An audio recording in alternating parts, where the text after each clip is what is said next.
мы не записали гэты альбом. І зразумелі гэта прыкладна праз 2 месяцы пасля таго, як скончыўся запіс. Такое здараецца. Але абяцаем, запішем пазней.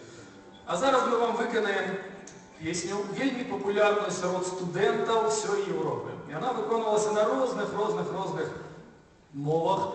На жаль, самыя папулярныя варыянты быў ірландскі і французскі.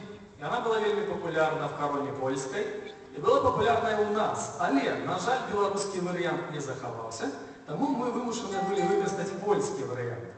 Гэтая песня называецца «Два крукі» ці «Два ворага» і распавядае пра філасофскае стаўленне да жыцця.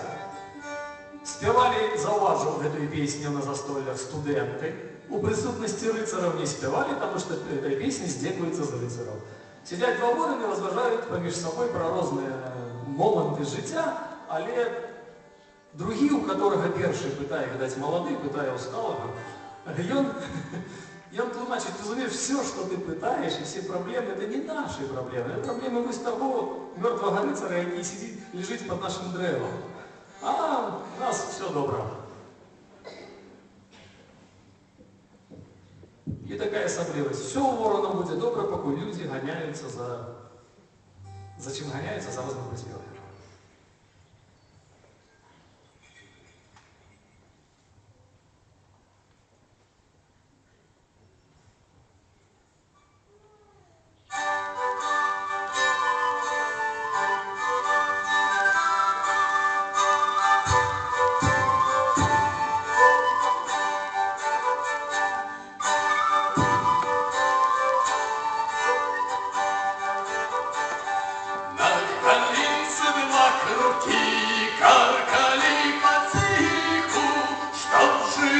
Up